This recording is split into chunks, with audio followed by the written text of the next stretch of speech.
Have you ever wondered what happens when a human being places such unshakable trust in his Lord, a trust that burns inside the heart like a flame, that keeps the feet from trembling, that gives peace to a hungry body in the loneliness of the night?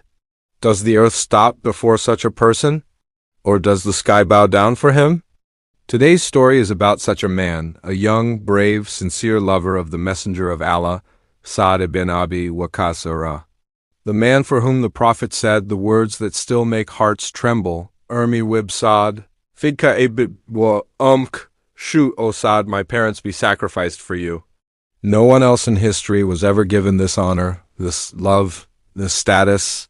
This glory was only for Sa'd, and today we will recount every moment of his life, his struggles, his battles, his miracles, his tears, his due, his sacrifices, those moments when divine help descended from the heavens, those events that shook the pages of history with the power of Ummi. One day, in the bright heat of Makkah, a young man walked swiftly through the streets toward Dar al-Arqam. His heart was pounding. He kept glancing behind him as if someone might catch him. This young man was Saad bin Abi Waqqas, the bravest of his family, strong in body and stronger in soul. But today his heart trembled. He was going to accept Islam. He knew that once he said La ilaha illallah, his life would never be the same again.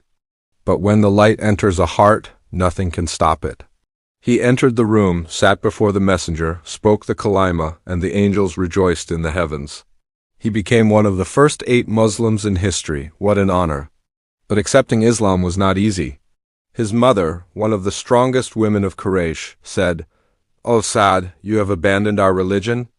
You have abandoned your mother? By Allah, I will not eat until you leave Muhammad's religion." Her words pierced his heart like arrows. He loved her dearly. For 3 days she refused food. People came to Sa'd, and said, "Your mother will die, please stop."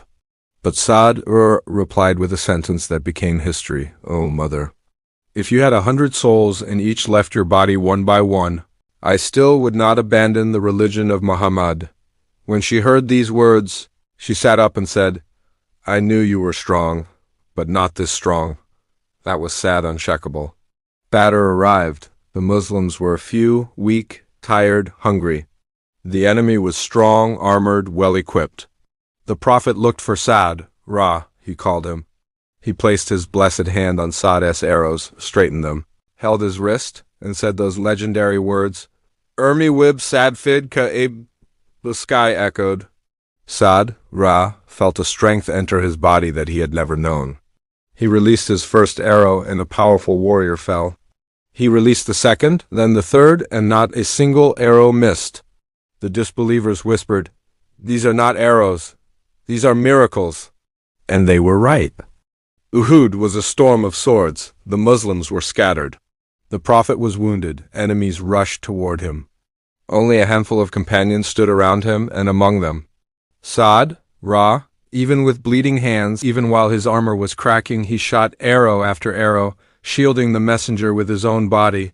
And again the Prophet said, "Sa'd, my parents be sacrificed for you." No one else in the world heard that sentence twice. Then came the battle of the trench. Cold winds, hunger, fear. The Muslims were exhausted. A massive rock appeared in the trench. No one could break it. Sa'd, stepped forward, lifted his axe, and with one strike, shattered the rock. The Prophet smiled and said, "Allah keep Sa'd safe.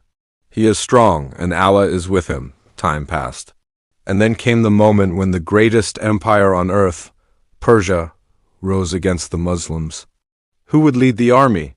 The warrior of light, Sa'd bin Abi Waqqas, The battle of Qadisiyyah began.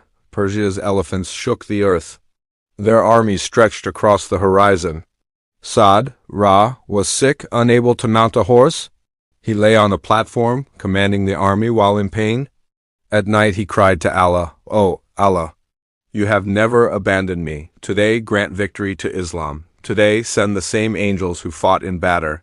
Today honor this Ummah with a miraculous victory." The next morning, the tide of battle changed. The Persian commander Rustam fled toward the river. Muslim warriors reached him, and the man who represented the pride of an empire fell, and with him Persia fell.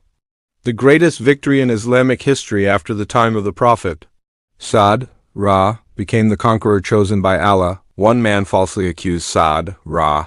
Sa'd raised his hands and said, "O Allah, if he is lying, give him a long life, make him poor, and test him severely." Later, that same man lived to extreme old age, begged on the streets and cried, "I am destroyed by Sa'd's dua." And Sa'd's dua never misses. Sa'd, spent his final years in worship, humility, and love for Allah. When he passed away, the entire city of Medina wept. People said, "The hands that never returned empty have returned to Allah." If one day Allah places arrows of light in your hands like he placed in the hands of Sa'd, in which direction will you aim them? For more heart-touching Islamic stories, subscribe to our channel and press the bell icon. May Allah fill your life with the certainty of Saad bin Abi Waqqas.